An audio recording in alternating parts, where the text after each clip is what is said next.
Hello everyone, RVer Frank here with Kathee and Coco, and we're continuing on our road trip in Flair, north to Bishop, California. This is a drive through the Owens River Valley on the eastern side of the High Sierra mountain range. This stretch of our journey on 395 starts north of Olancha. I've been traveling out in these parts for a long time, exploring and learning more about the history and the pioneers of Owens River Valley, which tell the story of how it was back in the day. So come along. As we go, I'll bring attention to some points of interest which lay ahead. Oh, and by the way, if you stick around at the end of this video, I have that rumored story about Manson mysteries of Inyo County mentioned in the previous video. As we leave Olancha, looking out across the vast emptiness, we begin to enter the Owens Valley. It is hard to imagine that 70 years ago this place was the breadbasket of Eastern California.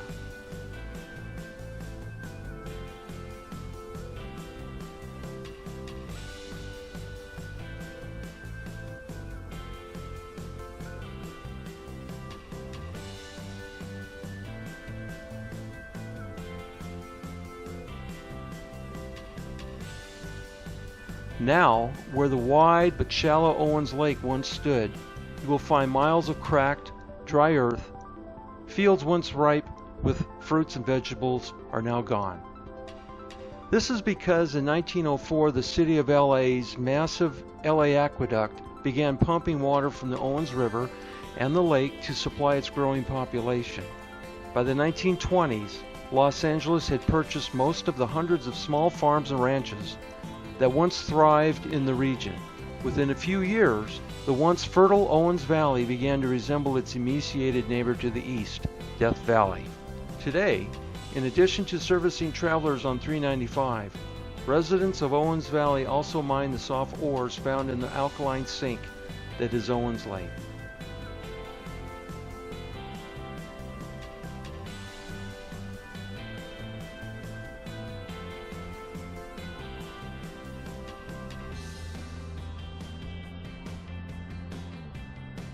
In this stretch of 395, we see a few creeks and shallow wells on ranches not controlled by the LA Department of Water and Power. The more well-known are Crystal Springs, which is a bottling plant for the popular Crystal Geyser brand bottled water. It is interesting, the same water flowing from the Sierra to be bottled also flows to LA through the LA Aqueduct.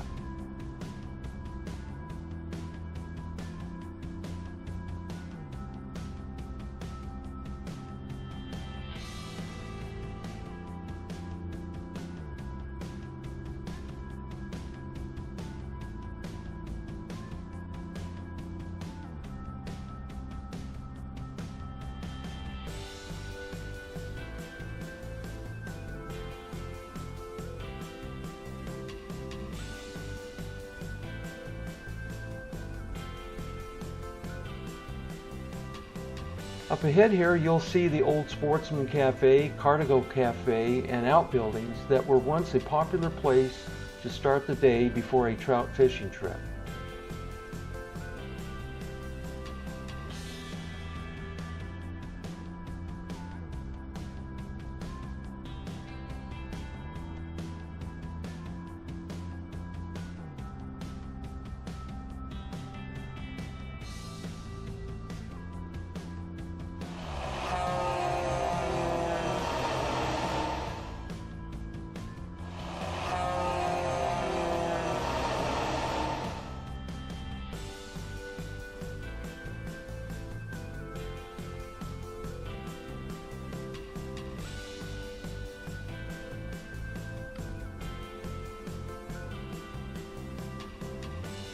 And up ahead to the right, you'll see a stone ruin at the entrance to the old Cabin Bar Ranch, bought for the water rights by Anheuser-Busch Brewing Company, that pumps pure well water to ensure a supply to its Van Nuys bottling plant in LA.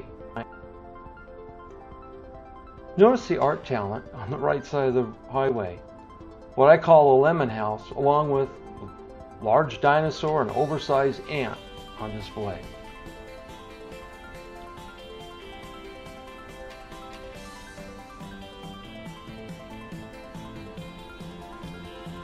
Prior to the Owens Water Wars, in the late 1800s and early 1900s, there was Sierra Gordo, or Flat Hill in Spanish, that was a silver mining town in the mountains on the east side of Owens Lake. The town transported its silver bullion to LA, which was the nearest ocean port city. But to get to LA, the bullion was first transported by freighter Remy Nadeau from the mine down the hill to Cartago. That was a 3-day journey around the lake on horrible stretches of road. Remy Nadeau's mule team, hauling 3 wagons, was one of 100 mule teams operated in Sierra Gordo and other mining towns at the time. In 1871, Remy Nadeau's freighting contract expired and was changed to sign up James Brady, who teamed with D.H. Ferguson to start the Sierra Gordo Freighting Company and built the steamship to haul the bullion from Sierra Gordo across Owens Lake to Cartago, and transported the goods back across Owens Lake to the ports of Swansea and Keeler directly below the mines.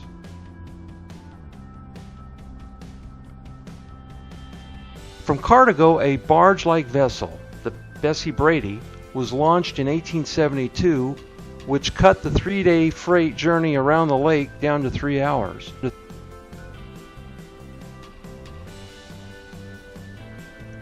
There is an historical plaque we passed earlier near the Crystal Geyser plant, recognizing the Cartago boat landing, once an important shipping point for Sierra Gordo mines. At Cartago boating landing, the silver bullion was offloaded and shipped by Remy Nadeau's huge wagon teams to LA.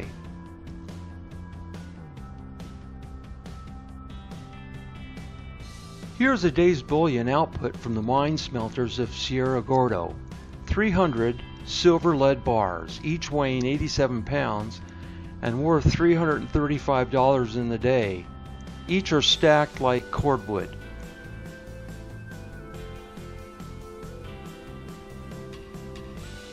Around 1882, when the railroad came to the high desert of California, and the silver boom of Sierra Gordo had passed its heyday of record bullion production, Remy Nadeau sold his mule teams and built the first 4-story building, and the first with an elevator, at First and Spring Street in LA. The Nadeau was LA's leading hotel through the 1890s. In 1929, this was all that was left of the Sierra Gordo Freighting Company Rock Wharf at Cartago. Here, Sierra Gordo bullion was transferred to mule teams after being carried across Owens Lake on the Bessie Brady.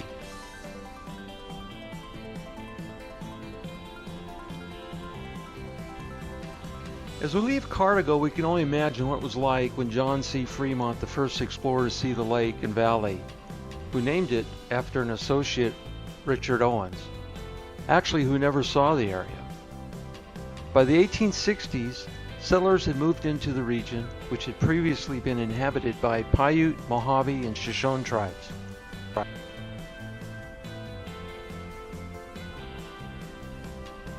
The many small farms and ranches in the valley found the mining communities in the mountains were a ready and willing buyer for their produce, hay, and livestock. You will notice also, by a strange quirk of history, this long brown land is perhaps today better preserved than any other sizable chunk of California. Early in the 20th century, the city of LA bought most of the private land on the floor of the valley in order to secure water rights so they could build the LA Aqueduct. The federal government already owned the lower slopes, today administered by the BLM, and the mountains, today part of Inyo National Forest. The result is a permanent halt to development of all kinds, so the towns have either disappeared or remained small, and the desert is still dry and mostly uncultivated.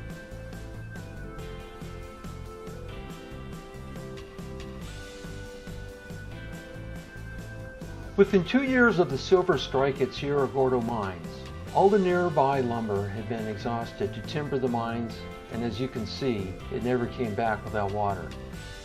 Back then, a fellow named Colonel Sherman Stevens formed the Inyo Lumber and Coal Company in the early 1870s.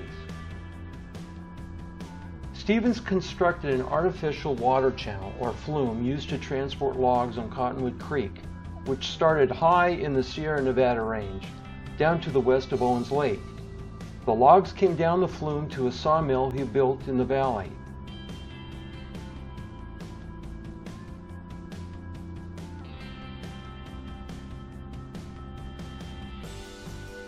From the mill, Stevens moved his lumber, used to timber mines and construct buildings, to a dock on the west side of Owens Lake called Stevens Wharf. From there, the lumber was loaded on the steamer Molly Stevens he had built and transported the lumber across the lake to ports of Swansea and Keeler directly below the mines.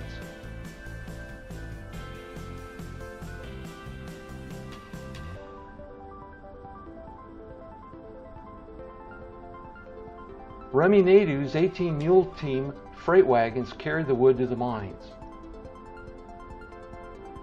In addition to carrying lumber and supplies to the mines, Stevens also constructed a pair of large adobe ovens to produce charcoal for the Sierra Gordo mine.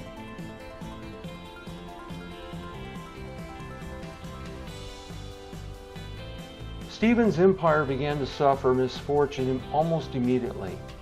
A fire in September 1877 swept the canyon, destroying part of the flume that brought wood down from Cottonwood. Then the mines began to falter. Many of the miners rushed off to Mammoth Lakes and Bodie farther north. The engine from the Molly Stevens was put in the larger steamer named Bessie Brady. The smaller Molly Stevens lay in the Cottonwood landing rotting.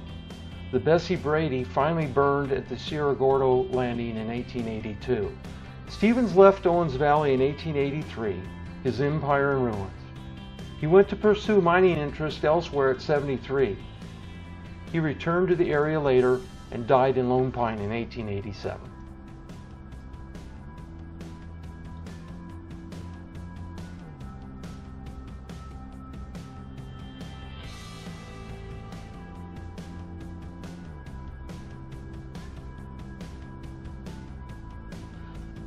About the only survivors of this area are the two adobe charcoal ovens constructed by Stevens in 1873. Neglect, time, and the harsh surroundings have seriously damaged these mud beehives, which look a bit like giant hornets' nests, but it's still possible to get an idea of their size.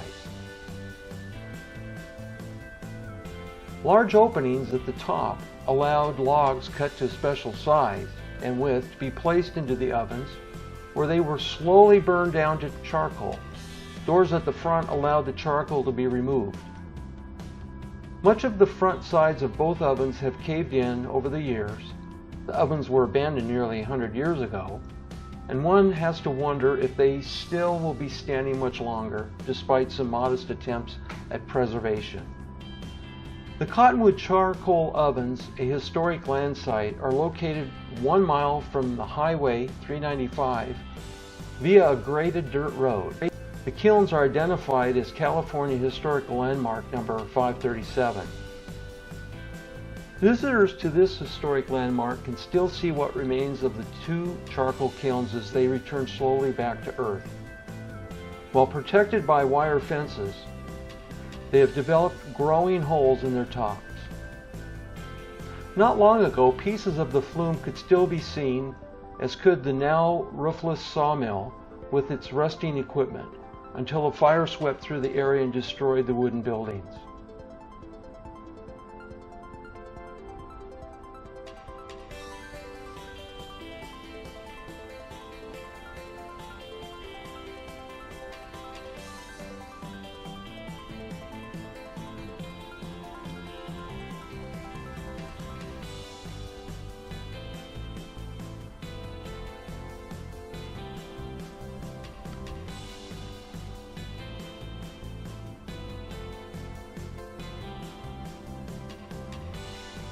Up ahead here is ghost town Bartlett.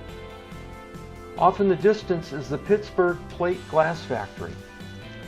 It was sold to U.S. Gypsum, who operated for a while as a soda ash plant, then shut it down. It is now in private hands and has not been operated since the 1960s. You can see that it is about a quarter of a mile from the lake bed where the raw material was gathered.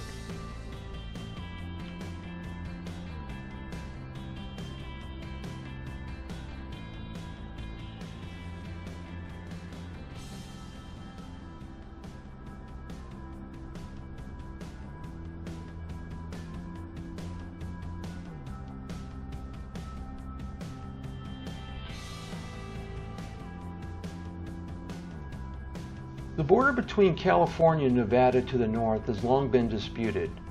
We are coming to a point here on 395 shown in this map of this location that reflects a lesser known border disputed area that remains part of California today, and as legend has it, should have been in Nevada but for a surveying shortcut.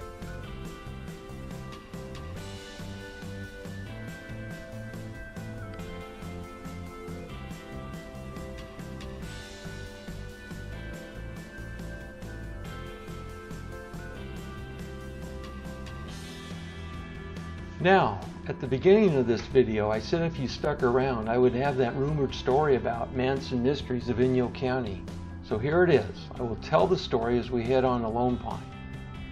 With much written on the subject of the Charles Manson family and the killings in Southern California, Mammoth Police Sergeant Paul Dostie believes that the story of the Manson family activities in the Eastern Sierra remain mostly untold. The first Manson family forays into Inyo County are reported to be the fall of 1968, a year before the Barker Ranch raids. Family members were reported to be staying in the Olancha area. In November of 1968, 82-year-old Olancha resident Karl Stubbs was found badly beaten in front of his house. He died soon after, but before he passed, newspaper reports from 1969 indicate Stubbs told deputies that he was assaulted by 2 young men and 2 young women who were laughing and giggling throughout the assault. The article states that Stubbs had let the group into the house to give them a glass of water. The house was also ransacked and $40 to $50 was taken. Shortly after the report of the attack, there was a white car containing 2 young men and 2 young women with Indiana license plates saying North in Olancha. No killer was ever charged in this case, but a former Inyo County Sheriff deputy said that for years after the crime, deputies thought that Karl Stubbs was killed by Manson family members, including Tex Watson. The unofficial story is Kathleen Costello was a friend and neighbor of Karl Stubbs in Olancha. As the story is told, the assault on Stubbs happened on November 12, 1968. According to Kathleen, Stubbs made his living during his prime as a railroad worker and now lived on a pension. He walked to the nearby store and paid for his groceries with cash that he kept in his bib overalls. The assumption may have been that these 4 young people may have seen him in the store and thought he had a lot of money and made him a robbery target. But according to Kathleen, he had very little money and survived by selling small amounts of his acreage over the years, some of which Kathleen and her husband purchased. On the morning of the attack, on her way to work, Kathleen drove past Stubbs' driveway and saw a white car there. She took notice of this, as Stubbs did not drive or often receive visitors. Another woman, Clara Kastner, who with her husband owned the service station, used to bring Stubbs' mail to him daily. On this day, there were people in his house, 2 young men and 2 young women. Stubbs said they were there to get water or something. Helping people is normal for him, and she didn't think he was under duress at the time, so she felt comfortable leaving. After he was attacked and beaten, Stubbs crawled to Kathleen's house. Her husband Jim died in 1990, and Clara Kastner, also a neighbor, found him in the driveway. They called 911, then sat with Stubbs until the ambulance arrived. He told all parties present that when the men kicked him, the girls laughed. They thought he had money hidden somewhere, but he didn't. Actually, after the Stubbs attack, Tex and his accomplices went over to the Hannum Ranch in North Olancha to stay with David Hannum. As far as Hannum Ranch is concerned, Kathleen does not remember it as ever being a working ranch, but more just a property spread. She remembers David Hannum, who worked at the Spawn Ranch in LA, hence the connection with the Manson family, as a very outgoing, not crazy, he was just a very nice young man. She says David could not have possibly been involved in the nefarious activities surrounding the family. She also firmly believes that David allowed them to park the tractor trailers there to use it as a staging area to run supplies to the Barker Ranch. He allowed Tex and Diane Snake Lake to stay there after the LA Tate LaBianca murders, although he had no knowledge of those crimes. David died back in June 1998. Over 1 year as the Tate LaBianca trial became national news, Clara recognized Tex Watson as being one of the ones in the house. That's when it clicked for her. A lot of people thought that Clara Kastner was nuts, but she wasn't crazy. Her religion was odd, and she talked about things that people didn't understand. But she was not crazy, Kathleen says. She was a school teacher for a long time. She had just religious beliefs that were different than ours.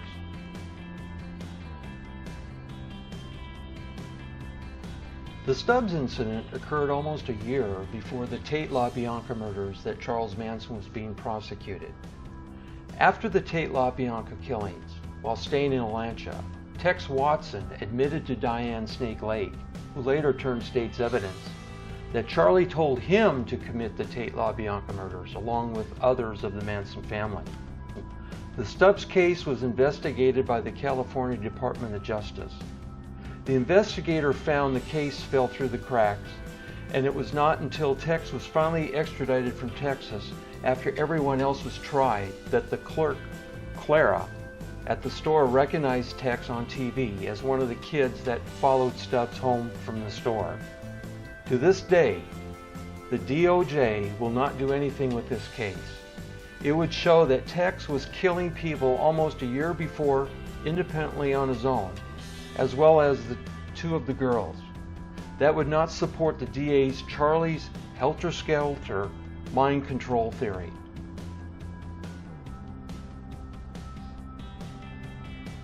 Another possible Manson family slaying in the eastern Sierra was a man found dead of a shotgun blast to the head in a hotel in Bishop on October 1969. The death was ruled a suicide at the time, but some highway patrol officers became suspicious of the official cause of death when weeks after the death they found his car over the edge of Father Crowley Point in the Panamint Valley and on the way to Barker Ranch. CHP reports from 1969 say that officers found quite a bit of blood inside the vehicle. More blood was found on the outside of the Volkswagen, leading investigating officers to suspect foul play. Recently, Bishop Police Chief reported that Bishop detectives took a fresh look at the 40-year-old case and have so far not found anything to indicate that the case was anything but a suicide. While investigations have not found evidence of murder, the chief says that unanswered questions remain. Police have reopened the case and it is left open. The chief says that officers are ready to move if anything new comes up. While these cases may never pan out, Sergeant Dosti believes he has found additional support for the possibility of buried bodies at the Barker Ranch. A former Inyo officer recently contacted Sergeant Dosti to tell him that around 1974 the Inyo undersheriff directed him to go to the Barker Ranch to locate 4 grave sites within 100 to 150 yards from the main house. At the time they were looking for the body of family murder victim Shorty Shea, who later turned up buried in Southern California at the Spawn Ranch.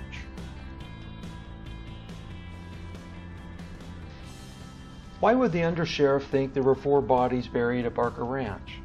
Dosti believes it is possible family member Diane Snake Lake may have told him that information. Jack Gardner and his wife adopted Lake after the criminal trials and helped her return to normal life. The former Manson family member, raised in other cults and given by her parents to the family, ended up graduating from Big Pine High School. Lake credits the Gardners for saving her life, Dosti says. He also thinks Lake may have said something to Gardner. Sergeant Dosti believes there is still more to the story. With his dog Buster searching for graves at Barker Ranch, plus additional research, Dosti may end up bringing this chapter of the saga back from obscurity.